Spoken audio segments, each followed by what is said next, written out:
Hi friends, welcome to my channel. ఈరోజు నేను chicken fry అనేది చేస్తున్నా.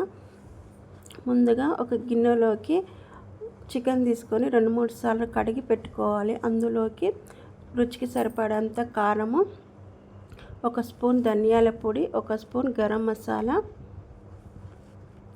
అందులో 1 స్పూన్ పసుపు వేసుకోండి. వేసుకున్న తర్వాత అందులోనే 2 స్పూన్ల మిరియాల పొడి వేసుకోండి. మిరియాల పొడి వేసుకోవడం వల్ల చాలా టేస్టీగా వస్తుంది. ఈ చికెన్ ఫ్రై అనేది ఘాటుగా చాలా బాగుంటుంది. అందులోనే రుచికి సరిపడంత ఉప్పు వేసుకోండి. ఉప్పు వేసుకున్న తర్వాత ఒక పెద్ద గంటెడు 2 గంటలంత పెరుగు వేసుకోండి. వేసుకొని ఒక నిమ్మ చెక్క అనేది పిండుకోండి. పిండేసుకొని మొత్తము ఉప్పు, కారము, పసుపు, అల్లం వెల్లిగడ్డ వేసిన అసలు అది స్కిప్ అయిపోయింది. అల్లం వెల్లిగడ్డ గిట్ట వేసుకోండి. వేసుకొని మొత్తం ఉప్పు కారం అంతా పట్టేలాగా ఒక 2 నిమిషాల పాటు మంచిగా కలుపుకోండి. ఎందుకంటే అన్ని మసాలాలు వేసేసినాం, పెరుగు వేసినాం, నిమ్మకాయ విన్నాం, అన్నీ వేసినాం కాబట్టి అంత మంచిగా కలిసేలాగా మంచిగా కలుపుకోండి. కలుపుకొని ఒక 10-15 నిమిషాల పాటు మూత పెట్టుకొని పక్కన పెట్టేసేసుకోండి. పెట్టుకున్న తర్వాత స్టవ్ వెలిగించుకొని ఒక కడాయి తీసుకొని అందులో చికెన్ ఎంతైతే ఉందో దానికి సరిపడా అంత నూనె వేసుకోండి. నూనె వేసుకొని అందులో ఇలాచి, దాల్చిన చెక్క, పట్ట, లవంగాలు అన్నీ వేసుకోండి. వేసుకొని అవి కొద్దిగా బ్రౌన్ కలర్ వచ్చిన తర్వాత ఒక 3-4 పచ్చిమిరపకాయలు గిట్ట వేసుకొని వేయించుకోండి. అవి కొద్దిగా వేగిపోయిన తర్వాత కొద్దిగా పుదీనా, కొద్దిగా కరివేపాకు వేసేసుకోండి. వేసుకొని అవి కొద్దిగా గోలిన తర్వాత ఉల్లిపాయలు అనేది వేసుకోండి. ఉల్లిపాయలు మాత్రం చిన్నగా కట్ చేస్తే ఈ ఫ్రై అనేది చాలా టేస్టీగా ఉంటుంది.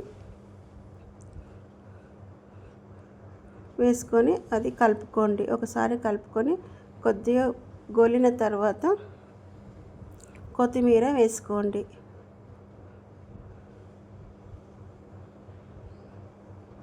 వేసుకొని 1 నిమిషం పాటు మూత పెట్టుకొని మగ్గించుకోండి. అది కొద్దిగా మగ్గిన తర్వాత కొద్దిగా పసుపు, కొద్దిగా అల్లం వెల్లిగడ్డ పేస్టు వేసుకోండి. వేసుకొని మరొకసారి కలుపుకోండి. కలుపుకున్న తర్వాత అది మంచిగా కొద్దిగా గోలిన తర్వాత మనము ముందుగా కట్ చేసి పెట్టుకున్న టమాటా ముక్కల్ని వేసుకోవాలి. టమాటా ముక్కలు గిట్ట చిన్న కట్ చేసి వేసుకోవాలి.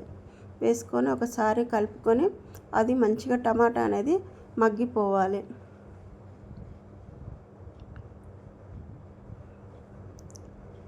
మగ్గిన తర్వాత మనము ముందుగా చికెన్ని ఉప్పు, కారం అన్ని మసాలాలు వేసుకొని కలిపి పెట్టుకున్నాం కదా, ఆ చికెన్ని ఇందులోకి వేసేసుకోవాలి. టమాటా, ఉల్లిగడ్డలు గోలిపోయినాయి కదా, అందులోకి మనము చికెన్ అనేది వేసేసుకోండి. ఈ చికెన్ ఫ్రై అనేది ఇది మా ఆయన చేసిండు. ఎందుకంటే నేను ఇప్పుడు రొటీన్గా చేస్తున్నాను, ఒక వెరైటీగా చేద్దామని చేసిండు ఈ చికెన్ ఫ్రై అనేది. ఒకసారి అయితే ఇలా చేసి చూడండి, ఎలా వచ్చిందో కామెంట్ రూపంలో తెలియజేయండి ఫ్రెండ్స్.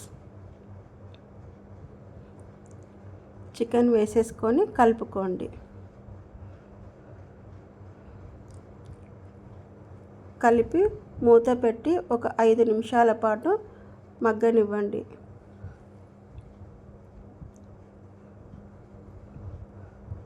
మంచిగా చికెన్ అనేది మగ్గిపోతుంది. మగ్గిన తర్వాత కొద్దిగా ఉడికిన తర్వాత ఒక 2 స్పూన్ల కొబ్బరి పొడి అనేది వేసేసుకోండి. చికెన్ అనేది మంచిగా ఉడికిపోయింది. అందులో వాటర్ అనేది వేయలేదు, పెరుగు వేసినాం కాబట్టి చాలా టేస్టీగా ఉంటుంది ఈ చికెన్ అనేది. బగారా రైస్లోకి, చపాతీలోకి అయితే చాలా బాగుంటుంది ఈ ఫ్రై అనేది. చికెన్ అనేది రెడీ అయిపోయింది ఫ్రెండ్స్. కొత్తిమీర వేసుకొని దించేసుకోవడమే. చికెన్ ఫ్రై అనేది రెడీ అయిపోయింది ఫ్రెండ్స్. లైక్ చేయండి, షేర్ చేయండి, కామెంట్ పంపండి ఫ్రెండ్స్. నచ్చితే మీ ఫ్రెండ్స్కి, మీ ఫ్యామిలీ మెంబర్స్కి షేర్ చేయండి. ఒకసారి ఇలా ట్రై చేసి చూడండి. Thank you friends. బాయ్.